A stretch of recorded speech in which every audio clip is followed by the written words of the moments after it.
네 번째 코로나19 대유행의 확산 추세가 좀처럼 잡히지 않고 있습니다. 연휴 기간 발생 양상을 보면 이번 주 역시 환자가 더 늘어날 가능성이 큰데요.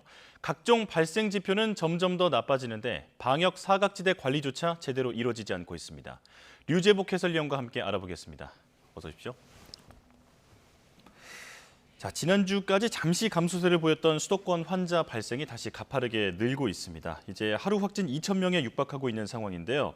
발생 지표 대부분이 나빠지고 있다고요? 네, 코로나19의 이제 발생의 그 규모를 가름할 수 있는 지표들이 있는데요. 예. 지표 가운데 가장 중요한 것은 이제 환자 발생 숫자죠. 이 숫자가 지난주에 1,780명까지 올랐습니다. 예. 한 300명, 일주일 사이에 한 300명 늘어난 것이죠. 하루 확진 환자 수입니다. 수도권이 한때 이제 900명대로 떨어졌다가 다시 1,000명을 넘어서서 예. 원래 수도권은 그 하루 환자가 1,000명이 넘었으면 4단계 기준인데 다시 기준을 채웠고요. 비수도권도 한 100명 넘게 일주일 사이에 이렇게 올랐습니다. 전체적으로 환자 수가 늘었고 비수도권 비율이 커지면서 본격적인 전국 유행 상황에 접어들었다 이렇게 볼 수 있고요. 예. 그 외에 보조 지표 가운데 이제 감염 재생산 지수라고 해서 환자 한 명이 감염시킬 수 있는 사람의 숫자가 0.99 정도 있다가 지난주에 1.1까지 올라갔습니다. 1.1이 별것 아닌 것 같지만 워낙 하루 발생 숫자가 많기 때문에 1.1만 돼도 단기간에 2~3천 명 올라가는 그런 그 지수로 볼 수 있고요. 예. 그다음에 이제 감염 경로를 조사 중인 비율, 이 비율이 31.5%까지 올라갔습니다. 그러니까 환자 10명 중에 3명은 어떤 경로로 감염됐는지를 모른다는 상황이죠. 이 비율이 높으면 높을수록 역학조사가 안 되기 때문에 전국에서 동시다발적 감염이 이제 가능하게 되는 것이고요. 또 하나는 방역망내 관리 비율, 그러니까 선행 확진 환자의 접촉자로 분리돼서 관리를 하는 도중에 확진이 되는 비율. 이 사람들은 감염의 경로를 알기 때문에 확진이 되게 되면 바로 처리가 가능한 그런 비율이라 높을수록 좋은데요. 39.5%까지 떨어졌습니다. 이 비율이 50% 아래로 떨어지면 상당히 위험한 상황이다 이렇게 평가를 할 수 있는데요. 40% 아래로 떨어졌고요. 확진 환자가 늘어나다 보니까 위중증 환자도 늘었고 사망자도 좀 계속해서 늘어나는, 그러니까 전체적인 지표 가운데 개선의 조짐이 보이는 지표는 하나도 없다 이렇게 볼 수 있기 때문에 이번 주도 환자는 늘어날 가능성이 매우 크다고 봅니다. 예. 확산세가 계속되는 가운데 또 특히나 감염 경로를 알 수 없는 그런 환자들의 비중도 높아지고 있다. 좋지 않은 상황이다 이렇게 정리할 수 있겠습니다. 자, 그리고 확산 추세를 가늠할 수 있는 선행 지표가 바로 이동량인데요. 그동안 이동량이 줄면 환자 발생 역시 내림세로 돌아서곤 했는데 이번에 휴가철 영향으로 그 항공기 이용객 수가 많이 늘었다고요? 그렇습니다. 그러니까 제가 조금 전에 말씀드린 건 후행 지표라고 해서 발생 상황을 놓고 분석한 지표들이고요. 지금 이제 앵커께서 질문하신 것은 선행 지표라고 해서 이동량을 점검을 해서 이동량의 증감에 따라서 확진 환자의 수를 이제 예측해 볼 수 있는데 보통 기본적으로 쓰는 것은 휴대전화 이동량을 기준으로 해서 하게 되는데요. 이 이동량이 20%에서 30%가량 줄거나 늘면 그때부터 유행이 감소하거나 시작되는 단계로 봅니다. 그런데 지금 휴대전화 이동량은 최근에는 아주 많이 늘지도 않고 아주 많이 줄지도 않는 정체 상태에 있는 반면에 이번에 새로 나온 지표로서 이제 항공 여객의 증감률을 보니까 엄청나게 많이 늘어났다는 것이죠. 지난 한 달 동안에 우리나라에 있는 그 공항을, 그러니까 외국 나가는 분 말고 국내 이동한 공항 이용객이 587만 명인데요. 지난해 같은 기간보다 7%가 늘었고요. 심지어 지난 2019년도, 그러니까 코로나가 발생하기 전보다도 2%가 늘었습니다. 그만큼 이제 항공 이동이 많았다는 것이고요. 이것을 조금 폭을 좁혀서 휴가철에 항공 승객이 어땠느냐. 그러니까 지난달 26일부터 지난 8일까지, 그러니까 이른바 휴가 피크 타임, 이때 항공 승객의 증가를 보니까 그 전주보다 4%가 늘어났다는 것이죠. 그러니까 항공을 이용한 이동이 많았고 최근에 관광지 중심으로 확진 환자가 늘고 특히 제주가 상당히 심각하지 않습니까? 바로 이 항공 이동 승객의 증가와 연관이 있다 이렇게 분석이 가능합니다. 바로 비행기를 타고 가장 많이 가는 곳이 바로 제주도일 텐데요. 말씀하신 대로 지금 제주도가 상황이 좋지가 않습니다. 결국 사회적 거리두기를 4단계로 올리기로 했죠. 그렇습니다. 거리두기 4단계가 좀 늦은 감은 있습니다. 왜냐하면 오늘 제주도에 그 하루 환자가 64명까지 늘었거든요. 예. 제주도는 지난해는 한 달에 64명이 늘어난 적도 그렇게 많지 않은 곳인데요. 올해 들어서 해외 여행에 대한 갈증 때문에 사실은 매달 100만 명 넘는 관광객이 제주도를 찾았습니다. 예. 비성수기 때도. 근데 성수기를 맞아서 더 많은 사람들이 제주도를 가다 보니까 지금 그 휴가철에 따른 그 환자 증가의 추이가 가장 가파른 곳이 됐고요. 그래서 이제 18일부터 그러니까 내일 모레부터 이달 말까지 4단계로 격상을 합니다. 이제 다른 지역의 4단계는 대개 대표적인 것이 사적 모임이 이제 4명으로 제한되고 오후 6시 이후에는 2명 이상 모일 수 없도록 하는 그게 가장 이제 대표적인 것이고요. 유흥업소 같은 거 영업 정지된다는 것, 대부분의 다중이용시설은 10시까지 영업하는 것은 똑같은데 제주도는 아무래도 해수욕장이 많다 보니까 그 도 지정 해수욕장이라는 그러니까 특히 관광객이 많이 가는 12개 해수욕장이 전부 폐장이 됐습니다. 그렇기 예. 때문에 폐장이 됐다는 것은 해수욕장에 들어갈 수 없다는 것이 아니라 해수욕장의 관리가 안 된다는 것입니다. 그러니까 뭐 샤워실이라든가 뭐 탈의실이라든가 물놀이 시설 이런 것들이 다 없어진다는 것을 좀 유념하시면 될 것 같고요. 지금 제주의 인구가 한 70만 명인데 4단계가 30명 정도일 때인데요. 저 네. 27명이죠. 그런데 지난주는 하루에 30명이 넘는 환자들이 나왔기 때문에 4단계 조치가 어찌 보면 당연할 수 있고요. 저는 개인적으로 좀 늦었다라고 생각을 합니다. 예. 자, 이제 종교시설 얘기를 나눠볼 텐데요. 법원 판결을 계기로 종교시설의 대면 예배 기준이 조금 느슨해졌습니다. 자, 그런데 특히 그 대면 예배 자체의 그 금지 명령을 받았던 그런 종교 단체들이 이 모임을 강행하면서 감염 우려가 좀 커지고 있죠. 종교시설 특히 이제 교회를 중심으로 한 종교시설에서 확진 환자나 집단 감염은 지난해부터 끊이지 않고 나왔던 곳이고요. 예.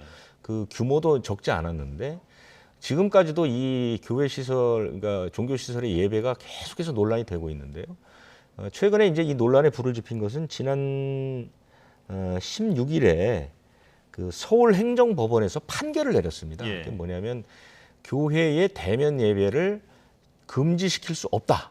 이런 판결이 나왔거든요. 그렇기 때문에 그 후로는 이 교회 대면 예배가 가능하게 됐는데 그렇다고 해서 무제한으로 허가해 줄 수는 없고요. 그래서 방역 당국에서 만든 지침은 100명 이하일 때는 10명, 그다음에 100명이 넘어갈 때는 10% 안에서 대면 활동을 할 수 있다. 하지만 그 숫자는 99명을 넘을 수 없다. 이렇게 대면 예배는 가능하지만 숫자는 제한하는 그런 예. 그 방역 조치가 나왔는데 거기에 단서 조항은 뭐냐면 법원 판결에서도 나온 것인데요.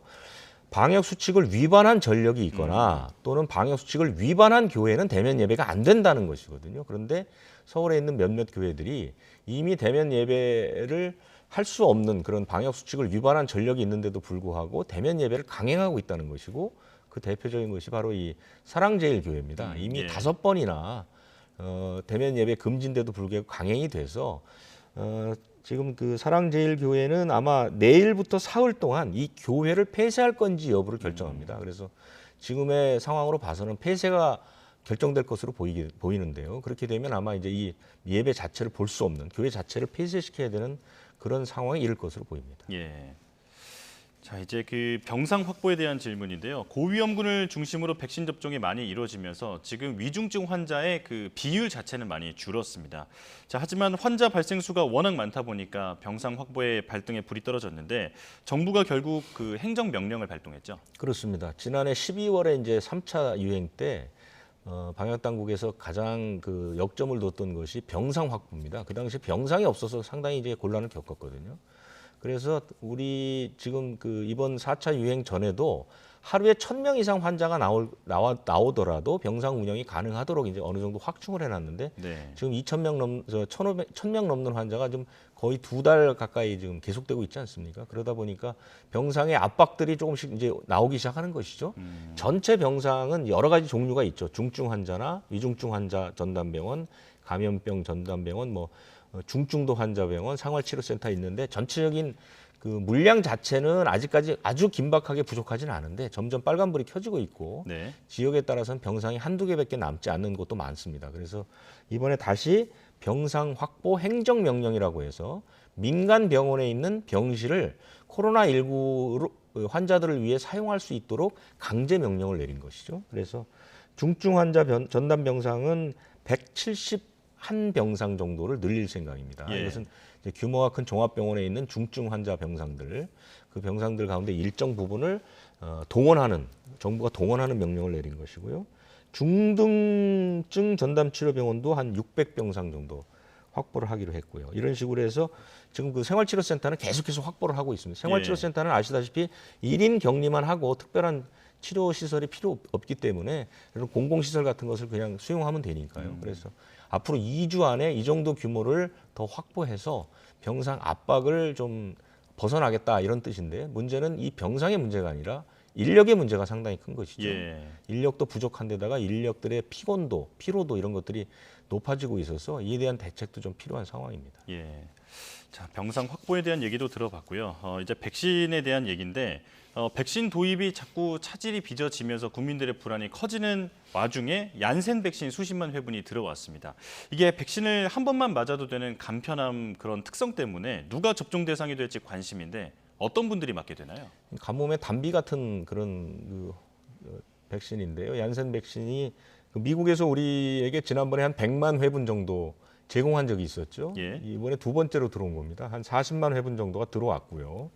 직계약한 얀센이 한 10만 회분 정도가 들어와서 50만 회분 정도가 확보가 됐는데, 이것은 이제 한 번만 맞을 수 있기 때문에 아무래도 감염 위험이 높은 그런 그 시설이나 대상자들에게 접종을 하게 되는데요. 교정시설의 입소자, 교정시설에 이제 입소했던 사람들, 그다음에 이제 요양병원이나 요양시설에서 아직 맞지 않은 분들이 있습니다. 그리고 국제항해 종사자, 이분들은 한 번에 나가면 오랜 기간 외국에 머물기 때문에 네. 간격을 맞출 수가 없거든요. 이런 분들은 이제 한 번만 맞추는 얀센을 맞추게 되는데요. 이분들은 대개 다 뭐 자체 접종을 하거나 보건소를 정해서 맞추는 방식으로 그렇게 하고 있고요. 그다음에 지방자치단체의 자율접종이라는 게 있거든요. 필요한 사람들 우선 맞추는. 예. 그 30살 넘은 그 신속하게 접종이 필요하거나 2차 접종이 어려운 사람들을 지자체에서 선정을 해서 맞출 수 있는데, 이런 부분에 얀센을 활용하기로 했습니다. 예. 자, 백신 추가 그 계약 소식도 들어왔습니다. 우리나라가 일단 올해 2억 회분에 가까운 백신을 계약을 확보해 놓은 상태인데요. 내년에 화이자 백신 3천만 회분을 또 계약했다는 소식이 들어왔죠. 전 세계적으로 지금 백신 확보 때문에 거의 전쟁 수준입니다. 왜냐하면 우리도 1억 9천만 회분 예약을 했는데 모더나나 아스트라제네카가 제때 들어오지 않는 이런 일들이 벌어지잖아요. 예. 그렇기 때문에 전 세계가 좀 나서서 백신을 구하려고 이제 상당히 힘을 쓰고 있고, 그러다 보니까 유럽에는 벌써 백신 가격이 오르기도 하고 이런 식의 일들이 벌어지는데, 우리가 일단 내년에 구입하기로 확정한 물량은 5천만 회분 정도 됩니다. 올해가 1억 9천만 회분이니까 백신이 많이 남을 것 같은데, 지금 전 세계적으로 부스터샷 그것을 놔야 된다는 그런 네. 의견이 많고, 우리도 지금 그 어린이 청소년도 접종을 해야 되기 때문에 물량을 좀 많이 확보할 필요가 있거든요. 이 5천만 회분 가운데 화이자가 우선 3천만 회분이 계약이 됐습니다. 예. 그리고 옵션 3천만 회분이 또 추가로 계약이 됐는데, 이 옵션은 뭐냐면 내년에 우리가 3천만 회분을 활용하고 있을 때 갑자기 백신이 부족하거나 긴급하게 사용할 필요가 있다고 생각할 때 상황이 됐을 때 3천만 회분을 추가로도 들어올 수 있는 그런 계약입니다. 이것이 계약 기간이 내년 말까지 돼 있기 때문에 우리가 일단은 6천만 회분 정도는 확보한 것으로 보여지는 것이고, 올해 추경에서 내년에 도입하는 그 도입 부분 비용을 5천만 회분 정도가 이미 이제 확보가 되어 있는 상태이기 때문에 내년에도 이뿐만 아니라 다른 백신들도 추가로 좀 더 확보할 필요가 있다, 이런 지적이 많습니다. 예. 자, 추가 접종에 대비한 물량 확보까지 얘기를 들어봤습니다. 자, 그리고 아스트라제네카의 그 자녀 백신 접종 기준이 바뀌어서 자꾸 논란이 일어나고 있습니다. 그동안 부작용 우려 때문에 50세 이상으로 제한했던 그 접종 대상을 이제 30세 이상으로 확대를 했거든요.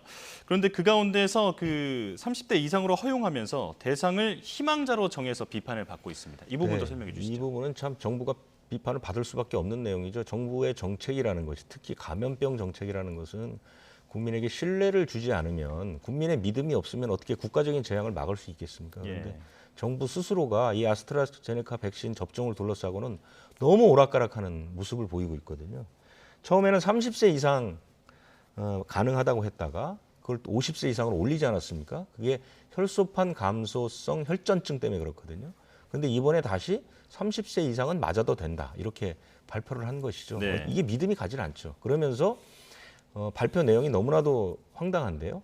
50대 이상이 맞아야 하는 것이 마땅하고 권고하지만 필요할 경우 3, 40대도 자녀 백신은 맞을 수 있다. 이렇게 얘기를 하거든요. 과학적 근거도 없이 이런 식으로 30대, 30, 40대가 맞아도 된다고 했다가 예. 안 된다고 했다가 니네들이 원하면 맞아라. 이런 식으로 얘기하는 것은 국가의 정책을 결정하는 정부에서 할 수 있는 얘기가 아니라고 봅니다. 이것이 갖고 올 혼란이 어마어마하게 클 것으로 보이고요. 왜냐하면 지금 아스트라제네카는 다른 백신들이 이제 접종이 되면서 접종 간격이 길기 때문에 아무도 맞으려고 하지 않죠. 그러다 보니까 잔여 백신이 많이 남습니다. 예. 지금 그 5, 6월에 맞았던 그 아스트라제네카 2차 접종이 860만 명 정도 대상자인데요. 거기서 잔여 백신들이 많이 나오고 있는데 다른 사람들이 맞으려고 하지 않죠. 다른 백신들은 접종 기간이 짧지 않습니까? 예. 그래서 그것을 소진하겠다면서 지금 또 이런 식으로 결정을 했는데요. 이런 부분들은 과학적 근거도 없고 정부가 발표한 기준을 자기네들 마음대로 또 바꾼다는 것은 국민들에게 신뢰를 절대로 줄 수 없는 아주 잘못된 정책이다. 이렇게 비판할 수 있습니다. 예, 이 백신 수용성에 대한 고민이 조금 더 필요하다 이렇게 정리할 수 있겠습니다. 자, 말씀 여기까지 듣겠습니다. 지금까지 류재복 해설위원과 함께 코로나19 상황 알아봤습니다. 고맙습니다.